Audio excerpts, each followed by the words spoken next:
I just want to say thank you for putting this together. Thank you to Sarah and Jered. This is an amazing space to have a reading in, I think.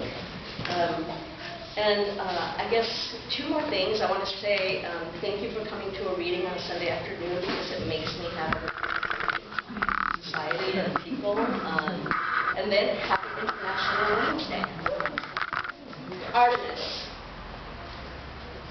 Come ride my ovarian horns down with the captive clitori. Be free and speak my grisly bare lips. Rules for the modern girl. 1. Freedom is attainable as long as you stay. Wear a t-shirt that says, beware the amorphous wet mouth. 3. You are allowed fancy underpants. Fly them like you would a flag. Watch out for symbols of vexation. You might have to fly your flag half-mast. 5. Someone will say something about a cow, more commonly referred to as a heifer. Remember that in another country she is sacred, and that she shits in the street while she's walking away. 7. All this is cause for celebration. Decide what to wear at the debut of your re-virginalization.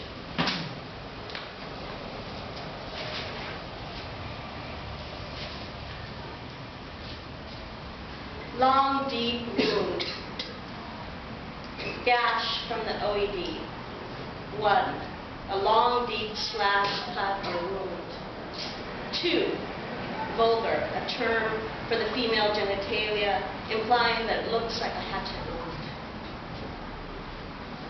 Bat cave, bear trap, bearded clam, beaver, Bermuda Triangle, cooch, cunt, fish, gates of heaven, floofy bird, honey pot, periwinkle, slash, slit, temple, and the wound that never heals. My personal favorites are periwinkle. Although sometimes I really like Bermuda Triangle.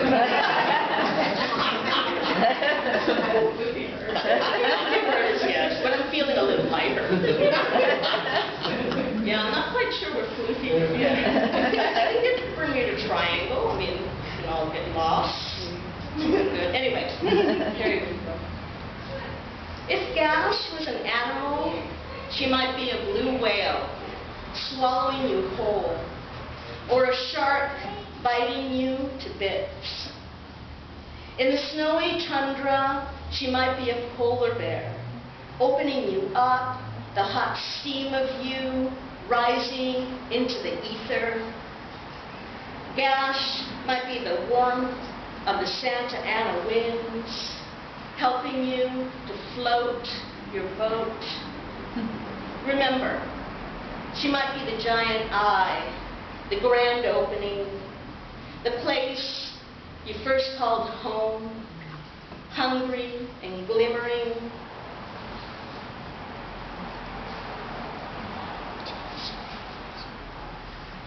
This is one of the pieces that is in 1111, which I'm really thrilled about, because I really wanted this particular poem to be in a really good poem. Actually, all 3 poems that are in 1111. I really wanted them to have a special home, and I feel like they do, and they also have, they're in really great company.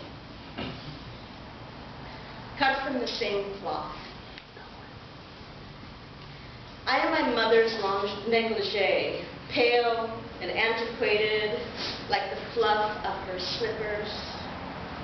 When I remember my mother, she's soft, like she wasn't towards the end. I picture her at the San Francisco Zoo in a mini dress and platforms, precarious. I held her hand in the lion's house and Father wanted to stay to watch the feeding, and she could not. I held her hand tightly, because if I held it tight enough, I thought I might become part of her, and then neither of us would have to be so alone. When my mother lost her mind for the 5th time, it was still early enough that we were still counting. Her father called her blasphemy, beast, and possessed. It was the time of being a girl, then an armadillo, then the meat torn apart by the lions. As I was devoured, I asked politely, "Is this what becomes of the body?" I have never stopped searching for the clothed animal from which I came. We were living in the end times. It was in vogue to name a woman that you've hurt crazy or daughter.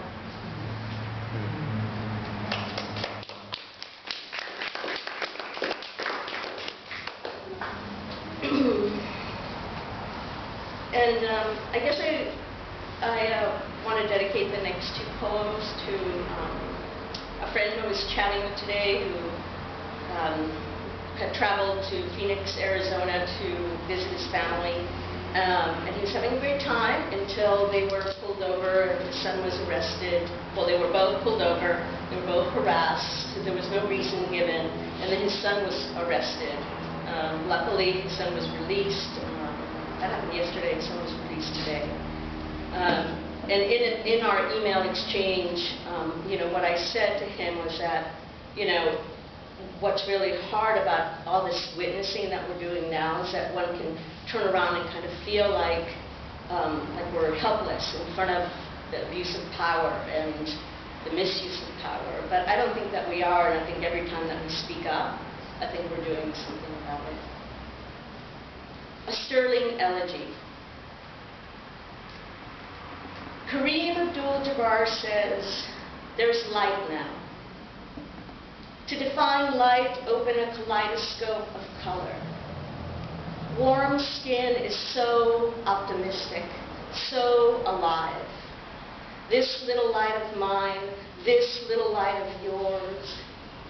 My friend says it's 2014 and it's like we're still living on a plantation.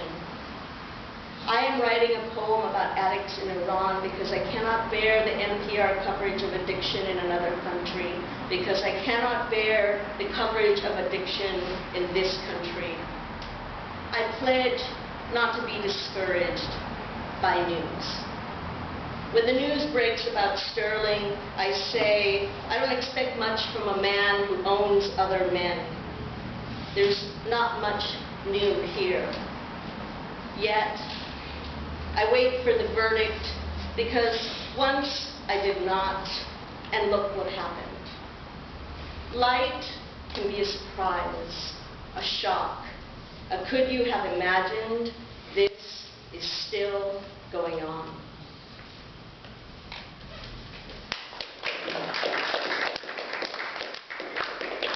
Ode to news of the day. They say that addicts are walking on broken glass on their way to their death. I seek justice for all the insomniac flowers. Don't let them be lonely. There have been times I've never felt more alone than when I was surrounded by your gaze. I'm writing to say that there has been an airstrike, a ground offensive, a plane down, children on buses going nowhere, having nowhere to go.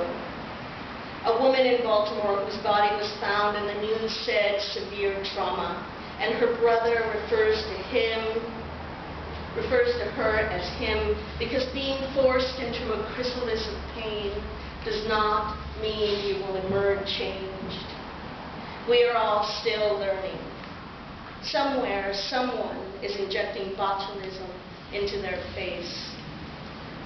Today, it is possible to live longer, to erase personal history from your face, to inject yourself away.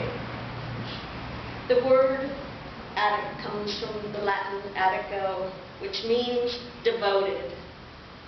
It is the devotion of the moth to the moon that drives it to its end. When I say devotion, I mean your face. I mean, I don't care how much glass you break. I mean, how lovely the shine of your brokenness. To break down is better than to break up. If ever I believed in anything, it is you.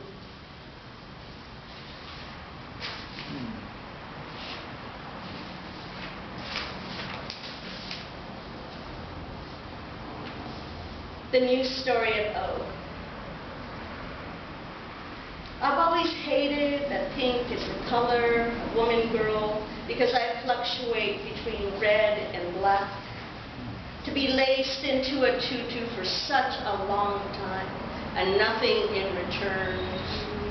If you care to know, most days I think about sex. More than 500 men gathered in a great mausoleum for the circle jerk of all time. Unlike them, I never fall. With the gyration of my hips, I'll say, let's do it again. I take what I want.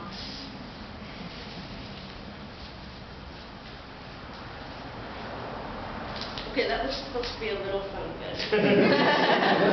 That's okay. We all have feels. What am I carrying in the small cave of my mouth? Malcontent forks my tongue. It's a mystery spot. How do you do that? That was the first question. And then the statement, you've got a mouth on you. I tie cherry stems. My mouth is a shady place. The very tool that served as proof, it got the witches burned. It is licked and licked, its electric tipped. The cave you lower yourself into because the risk is low, or so you think. And I am going to finish with these two poems.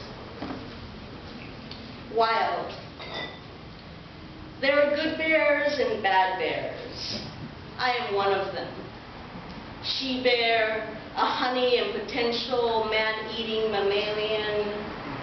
I forage because times are hard. I growl at the wrong moment. It's the juxtaposition of my needs and the food in your hands. We've all clawed at someone. Remind me of the year I became the unknown visitor. I am still learning Eastern and Western time. Once, I was a dancing bear. Here are my teeth. What do you think?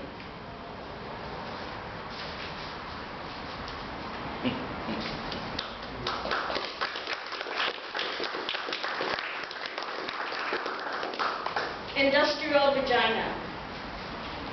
Vagina is shark, is lockjawed, pitbull of my sexuality, my sensuality. No wonder the awe. And it has been said, that bitch is in heat. Heat emanates from the volcano, otherwise known as life. Spits you out. This bitch, she makes the world go round. Every day is a vagina moment, a vaginal reckoning. She's coming for you. Vagina eye of the hurricane. Look at her in the spotlight. Red door, meat curtains to the world. She put you on this stage. Bow. Standing ovation, vagina. Thank you.